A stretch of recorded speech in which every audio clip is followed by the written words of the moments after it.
Hello and welcome to another episode of Authentic Leader for our webcast here. I'm so happy to have you here with us today, where we are going to clear the fog around your email marketing, hopefully once and for all, because your email list is your #1 online asset. The reason for that is that you can market to those prospects again and again and again. It opens up the opportunity for you to build a relationship with these people. And remember, they opted into your email list because they really want to hear from you. But the challenge is when we're new, we don't email that email list because #1, we're scared to death of people unsubscribing from our email list, right? So we feel like if we email them, we're going to have even less people on our email list. But then the other reason that we're not emailing them is because we feel like there's nobody there to market to. What's the point? I only have 50 people on my email list or 250 people on my email list. I hear it all the time. For entrepreneurs who have less than 1,000 people on their email list, they're literally saying, oh, I don't know what the point is because I have nobody to email. But it's ridiculous because actually, and you've maybe heard me say this before, all you need is 1,000 people on your email list to build a 6-figure business. That's what happened to me. I know it's happened to a lot of other people in my industry and in related industries, so I know it's possible for you too. The main thing is that we just need to get you some good, solid training so that you understand really kind of the idea behind email marketing and how often to email, what to say, what time of day to send it, how to check your stats, what you're looking for. We're going to be talking about subject lines. We're going to be talking about all of that today, and I'm really looking forward to it. I've actually broken this topic down into 4 keys for success for email marketing. And again, I know that largely if I'm talking to you, the chances that you're not really emailing your list on a consistent basis, or even if you are, do you even have a strategy behind your email list? I mean, really, when you're sending people an email, do you have a goal in mind for that email, such as, I want to get as many people as possible over to read this particular blog post, or to go share something on social media, or to go buy this product, or sign up for this webinar. So many times I'm seeing clients just email to email because they said they would email or they think they should, but there's no real strategy behind it. So we're going to be talking about that strategy today. And another thing is, like I sort of just mentioned, is when you're sending out emails, you're sort of taking a wild guess as to what you should be saying or what kind of tone you should be saying it, or what the format of your email should be. So that's why I'm really looking forward to today's webcast, and I hope you take lots of notes. And at the very end, I definitely would encourage you to ask me any questions that you have around this topic. Again, instead of trying to just go out and figure it out after we have this training video, ask me, utilize me. I've been there. I know what it's like. So don't feel afraid to ask me any questions on our comment box below. But for now, let's go ahead and dive right into my 4 keys to success for email marketing. The first one is to really have an awareness of where your subscriber is at when they get your email and their state of mind. And here's what I mean. I'm sure the one thing that you and I and the rest of the world have in common is that we are completely inundated with emails, to-dos. We're overwhelmed by all of the ways that we need to perform, to build our business online, to make money, to get clients, to build our social media following. There's a lot going on. And now, ding, you've got mail, and that person just got an email from you. So what I do is every time I go to send an email out to my email list, I'm really thinking about what's their state of mind. It depends on what time of day I'm sending it, for example. So usually I'm scheduling my emails to send out at about 4 o'clock in the morning Mountain Time. That means that people on the East Coast are going to be receiving my email at 6 a.m. Now, largely that's when people are just waking up. So the chances are, for my particular target audience, I think that many of them open up their email on the phone before they even get out of bed or before they even get dressed for the day. They're looking at their emails, whether they're going to the bathroom or they're just about to get into the shower, or they're making their coffee. That's when they're looking through their first round of emails, and typically they're going to have a little bit more time if they want to look through my email at that point. That's when I have chosen to send an email out to my email list. But another option is, let's say that you've decided to send an email out to your email list on Monday at 9 a.m., okay? Monday at 9 a.m. is usually a very stressful time for people. They're just getting into the office. They're probably feeling a little bit of dread for the week. Maybe they're excited, but there is a little bit of dread there because they know everything that they're going to have to get done for the week ahead. They have pressures and responsibilities and a million emails coming in. So what's the state of mind that your subscriber is going to be in during the time that you email them? So then you might be thinking a good option would be to send out an email on the weekend, because then they have all kinds of time. But beware, on the weekend, who wants to really be thinking about work? I mean, a lot of times that's when people try to achieve balance. They have kids, they're running errands, and I don't know. It just totally depends on your industry, which is why I'm even bringing this up in the first place. I know plenty of people that send out emails on Sunday morning or Saturday morning, and they get a really high open rate, meaning more people are opening up their emails. But for my audience, that probably wouldn't fly. So that's why one of my later tips is all going to be about really studying your statistics and testing and improving. But for key number one, what I really want to get across is thinking about what's their state of mind when they're opening up this email. Chances are they're distracted. And so when you're writing your email, you can keep all of this in mind. For example, you could keep your emails short and sweet, or you could start with something funny to sort of snap them out of that distracted state of mind. Or you could pose a question for the first sentence of your email to really draw the reader in. These are just kind of some things that are worth testing. But in general, what you want to keep in mind with email marketing, kind of the biggest concept that I can really offer to you right now, is that every single time you send an email, you have to prove your value. You have to keep reminding that person why they want to stay on your email list. So every time I send an email, I spend probably more time sending out an email to my email list than I would spend writing maybe 3 or 4 blog posts. Sometimes it's even more time. So I'm spending a lot of time on those emails. I'm thinking about their state of mind. I'm thinking, how can I really offer value to this person in this email? How can I remind them that I can help them through whatever their struggles are? How can I remind them of my greatness?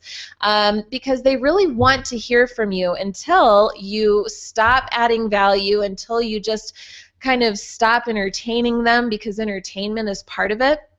And so these are all things to kind of keep in mind when you're sending out an email. And right before I hit that send button or I'm scheduling my emails, I really carefully take a long look at that email and I think, is my opening message too long? Is it boring? Did I have anything catchy in there? What's my subject line looking like? Would I want to open up this email?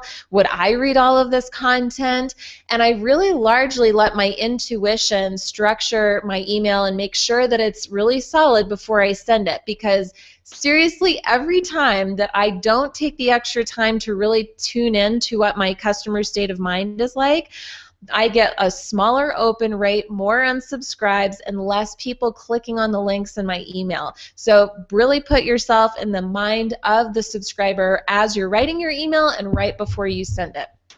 My second key to success is to really think of email marketing as your opportunity to build a relationship with those email subscribers. It's all about relationship building. The purpose of email marketing isn't to just stuff more content at them. Yes, you're going to add value, but beneath that, it's all about building a very strong relationship with the people on your email list. Now, this goes true for blog posts, videos that you're doing, social media, product development.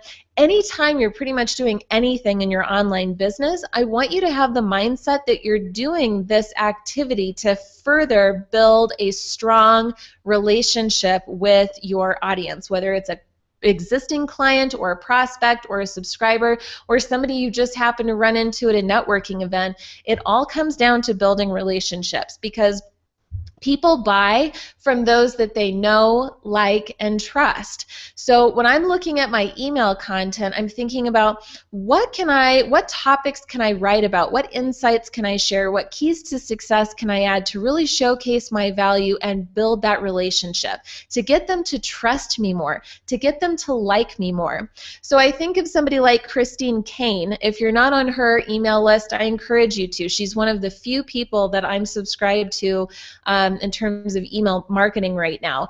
And her format, she has a very lengthy email, but the beginning of it is always some personal story with a personal photo of Christine, usually with somebody else, or she's on vacation and she had some insight. So she's really sharing her personal side. She's opening up that emotion, and that's how she starts her email. So it's a great way to build rapport, build that relationship, to establish more trust.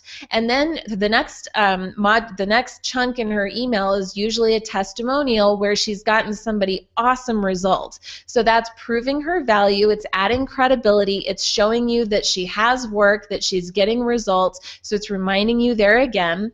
Then she'll usually go in and she will add a recent blog post, and Christine's blog posts are awesome. They are just littered with value, and so I love the education that she gives away. And note here that she doesn't give the entire article. She'll give you a good teaser of that article, maybe the first 3 to 4 paragraphs, and she'll really get you into the article, and then there will be a link to get you to click to her website to read the rest of the article. And I am telling you, almost every single time I get her email, I end up reading the full article because I know it's going to be packed of value. It's a timely topic. It's something that I'm really interested in knowing and seeing her perspective on. And the beautiful thing is that she got me back to her website. One of the ultimate reasons behind email marketing is always to get people back to your website. So be thinking, what are your emails like? Are they designed, do they have a strategy? Are they designed to get people back to your website, to watch that video, to read that blog post, to engage with you in some event, sign up for your webinar? How are you getting people back to your website? And your website is the hub and heart of everything you do online. So that's where they can really get a sense of your value, hire you for your services, your coaching, or buy your products, etc. And if you haven't watched my video yet on how to maximize your website results, go to my YouTube channel and look at all of the videos that I have on there. There's some great content on there, and you'll be able to watch that video next on how to maximize your website results. But so that's kind of the structure of her emails, and then maybe she'll promote a product or a program or something else, and then she has her bio at the end for people that are new to her and want to read more about her background and her history.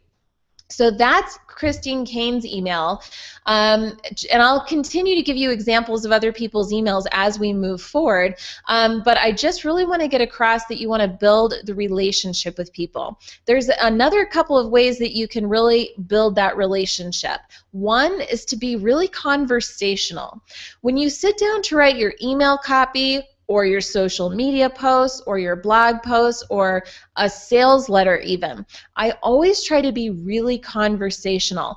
And how I do that is I imagine that we're kind of sitting at Starbucks and I'm telling this person about this insight that I had, or I'm telling people how to do email marketing, but it's in this really conversational way, where I'm asking questions and I'm showcasing my personality and building that rapport. And that creates a connection between the reader and myself, especially through storytelling. That's a great way to be conversational, and by telling a story, it unlocks a certain part of somebody's brain and it helps them engage with you more. It makes it more memorable, and they're more apt to share that story with other people. So keep that in mind for engagement. Another way is to write to one person and one person only. This is definitely key to building that relationship. When I sit down and write an email or do a video or a blog post or a social media post, I don't say, hey everybody, what's happening? Oh you guys. I used to, and it was a really nasty habit that I had to kick. But now, what I do right before I turn on a video or write a blog post or send out that email, I think about my perfect target client. And it's a girl. I've named her Heather. It's a woman, and she has 2 kids, and she's a stay-at-home mom, but she's trying to build this business online. Little technically challenged, but she's really empowered. She's inspired. She wants to make a difference in the world. And so when I sit down to write an email, I write it to Heather. Now, I have men and women of all ages on my email list, and I truly want to help them all. But what I've found is that when I'm really talking to an audience, my message gets kind of diluted, generalized, and it doesn't engage that person. It doesn't hit them in the core as much as it would if I was just talking to one person. Right now, you're watching this video, it's just you and me. Not everybody in the whole world, it's just you and me. That makes me feel more comfortable as well, because then I don't feel like I've got a million eyeballs on me. But more, it's going to engage with that prospect or that audience or that client in a way that you couldn't possibly otherwise if you were talking to a crowd. So really building that relationship is so key. Let's talk for a minute about format, and even though this isn't really a key for building relationships, I'm just going to talk about it now anyway. So we talked about Christine Cain's format for her newsletter. My format is I have some sort of an insight at the beginning of every message, and sometimes I'll infuse a little bit of a story in there, but it's some insight about how to overcome challenges or get inspired, or last week, it was an insight about the 3 staples that you always have to do to build your business online. So I kind of have a mix of inspirational, empowerment, but actual business building tactics that I can share. But it's always centered around one main insight that I can share. And that's the way that I have chosen to open up my e-zine. Then below that, I have a section where I'm showcasing my most recent webcasts, like we're doing here right now. And then below that, it kind of depends. Sometimes I'm showcasing my upcoming events. Sometimes I'm showcasing podcasts that I've been in, or some sort of a joint venture program, or I'm promoting a product, or whatever it is. It's always something different. If you're not subscribed to my email list, I would love for you to do that at amberludwig.com. You'll see it right there in the header of the website. There's an opt-in box up there. And I would encourage you to, when you are subscribed to people's emails list, always think of it like you're studying the next step, looking at what other people are doing and trying to get a sense of their format. And if that's what you like, then it's worth testing that format out on your own audience. Marie Forleo comes to mind, and she has kind of a longer of email, but it's all there's not a lot of segments to it. She has some text. She has a link to a video that she's created. It's her weekly Q&A Tuesday video. And then she has more text below that, which I never really read because I just click on the video. And she sends out her emails every Tuesday morning. I really look forward to getting those because she's conditioned me to expect those, and she offers really great value. She builds rapport. I think she does a great job with her email marketing. Now, Marie doesn't have a lot of other things going on in terms of showcasing a lot of her events. I mean, she has her B School once a year in the spring. She has her weekly Tuesday video, and sometimes she's doing live events, but it's not like she's really pitching a lot. There's not a lot of extra content beyond that. So you really have to look at somebody like Christine Cain has a lot more that she wants you to know about, so that's why her emails are segmented out, and the same as with myself. Recently, I just joined John Lee Dumas's email list, so he's one of my very few that I now subscribe to. And he sent out an email actually yesterday, and it was all about email marketing, funny enough. And it was a very, very, very lengthy email. It was more of an extended blog post even, all about all of the different things that they've tried with email marketing, what's working, what didn't really matter at all, what their results are, and what their suggestions are for you. I thought it was a phenomenal email. It was packed with value. It built rapport. It made me trust John even more because of how transparent he was. But again, there was no segment, and John does have a lot going on. He's got his Podcaster's Paradise, his podcast, he's got a book out, he's launching another sort of membership program called Webinars on Fire, Webinar on Fire. So, I mean, you're just going to have to study some people that you really respect in this industry to decide what format that you should take on for your audience. When all else fails, survey your audience and ask them what they want to hear about. That's the best thing that you can do to make sure that you are getting the best result for your industry. One last thing that I want to touch on at this point is, when do you send out your normal e-zine versus when do you send out a solo email? And by solo email, I mean there's just one point, just like you would send an email to a client or to me or to a friend. It's just a normal text-based email. There's not a lot of images or videos or a lot of other things going on. What I have decided to do for my business is every single Thursday at 4 a.m., like I mentioned, I send out my weekly newsletter. And that's the one that has the insight, the webcast replays, the events, and everything else that I have going on. But let's say that I'm trying to host a live webinar, or I'm launching a product or a program. In that case, what I do every time I'm doing a launch is I will send out a series of 3 solo text-based emails that are just inviting people to do one call to action. For example, let's say that I was hosting a live webinar. Then the first email I would send out is all about, hey, I'm having a webinar, come check it out. The second email would be, hey, I don't know if you heard, I'm just following up, wanted to remind you that I'm running this live webinar, come check it out. The third email, again, would be, hey, we just have a couple of spots left or a couple of days left, whatever is most transparent and honest. Hey, just really wanted to make sure that you didn't miss this opportunity to join me on my live webinar. When you are promoting something like a launch or a webinar or something like that, you don't necessarily want to only rely on putting that information in your newsletter, because there's so many other things going on in your newsletter that people might miss that call to action to sign up for your webinar. That's why I choose to send out solo emails when I'm promoting something that I really want people to pay attention to. But otherwise, you know, every week they get the newsletter, which is sort of a comprehensive of everything that I have going on, and that tends to work really, really well. And if you're wondering when I send out those other emails, I will disperse them in amongst my weekly newsletter, because I have conditioned myself and my audience to expect that newsletter from me every single Thursday, and people love it. They really look forward to it. So kind of keep that in mind.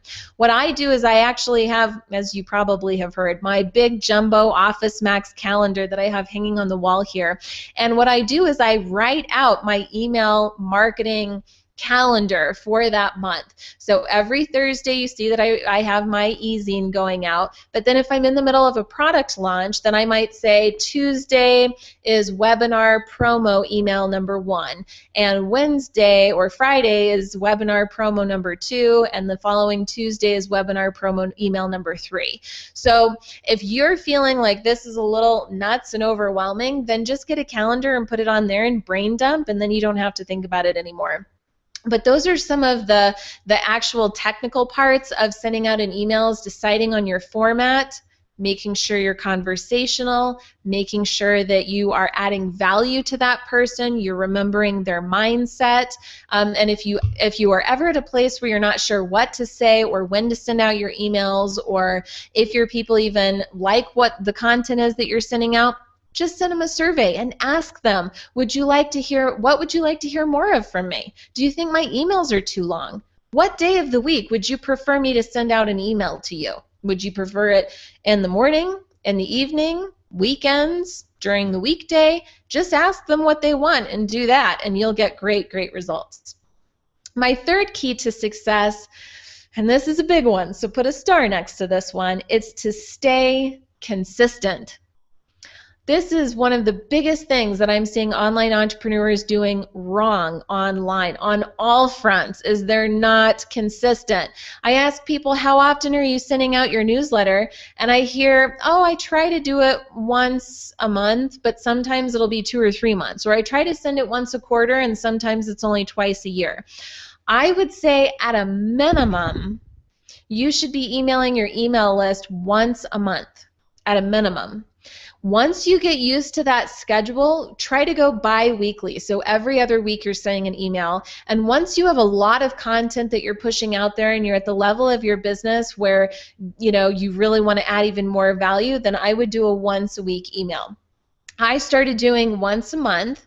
And what I did is I conditioned, here again, myself and my audience that on, I think it was the second Tuesday of every month, I sent out my newsletter.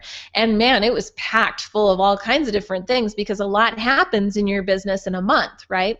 So that's why once I really got to that place where I felt like my newsletter was just overwhelming, then I went down to every other week. So every other Tuesday they would get that email. And it was just actually this January that I switched to Thursdays. My reasoning for that was so many people that are in my particular industry, they all send out their newsletters on Tuesdays. Pretty much everybody I know does that. John did his on a Monday, which I thought was interesting.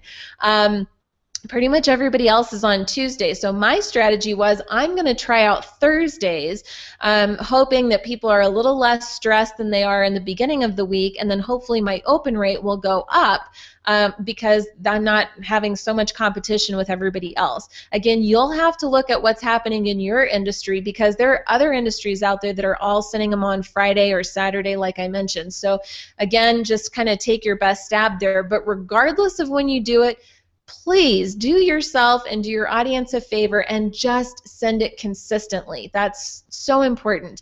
The same day, every month or every week at the same time. And you'll find that it's really going to help you be less stressed about it because then you can plan in advance. And I don't even care if you have 2 people on your email list right now. Those 2 people are important. They want to hear from you. And they signed up because they put their trust in you to deliver value back to them. So just make sure that you're on some sort of a consistent email schedule with that.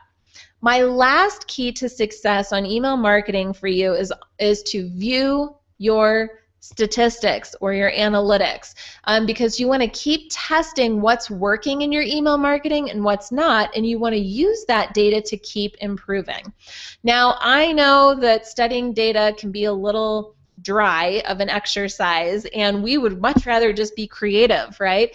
But if you don't know what you're doing right and what you're doing wrong, it's going to take you forever to get the results that you want and achieve the goals that you want. If you start to look at your statistics, things will happen. You'll become much more efficient. You'll get much better results. So you're just going to have to suck it up and look at your statistics. Now, for me, what I did is I don't really go online. I use MailChimp for my email marketing. And I don't really go online and view my statistics like every Tuesday at 8 a.m. And maybe I probably should get into some sort of routine with it. But instead, what I did is I downloaded the MailChimp app to my iPhone, and it's right there next to all of my other social media my social media apps on my phone. So what I do is when I'm standing in line or in the morning when I'm getting ready or at night when I'm getting ready for bed, sometime in there I'll open up my MailChimp app, I'll go to the reports section and I'll look at my past few emails and I'll look at how many unsubscribes I got, which is usually pretty consistent. Don't be afraid of people unsubscribing. It's okay. Just continue to ask people to be on your social media, and then whether they're on your email list or your social media, they're still getting that regular engagement with you. But then I also look at how many people opened my email. And you want that to be minimum 20% open rate. So 20% of the emails that you send out are opening your email. Then you want to look at your click-through rate, meaning with all of the different links that you put in your email, how many people are clicking on a link? And you really want that number to be at least 3 to 4%. I know that in my industry, people are getting email open rates upwards of 30 to 35%. And click-through rates can be a little bit higher, but they can also be much lower. So I would say on average, if you're getting a 20% open rate and a 4% click rate, people clicking on your links, then you're kind of average, but there's still room for improvement. So when you're looking at your report section, you can see, oh, this email got opened way more. I wonder why. What kind of content did I have in there? What was my subject line like? What was the length of my email? And you can kind of from there figure out, the best way over time to send out your emails to your email subscribers. Also, by looking at your subject lines, like I just mentioned, keep them short. Keep them intriguing. Make sure that they have something to do with what's in your email content. Sometimes it's really fun to play around with your subject lines. For example, one of my emails a ways back, and you can even see this on a blog post that I wrote at amberludwig.com, but my subject line was canned crap, based on a piece of criticism that was out there, and it was all about this email, about how I responded to that and how that person wasn't my target client, and people loved that email. They thought it was amazing. I mean, people kept talking about it way past the time when I sent the email. So really just looking at, can I have fun? Is that in my personality or in my brand personality? What are my readers going to get most excited about? And again, if all else fails, survey them. But just know that your subject lines are really what dictate people opening up that email. So those are my 4 keys to success for email marketing. And I know we covered a lot. So feel free at any time to replay this video and take more notes, or put a reminder in your calendar in 3 months to come back and watch this video again to look at what you missed the first time through, and then keep improving your email marketing strategy, because it's one of the biggest assets that you have, like I mentioned, in your business, and it can really lead to improving those relationships and getting more sales long term. Again, I encourage you to leave a comment below, ask me a question, leave any feedback, help me share this video on social media so that I can impact more people with these pearls of wisdom. And also feel free to subscribe to my YouTube channel to get a notification as soon as new video trainings are available on a weekly basis. For now, I just want to thank you again so much for your time, and I really look forward to seeing you again on the next one. Thanks a lot.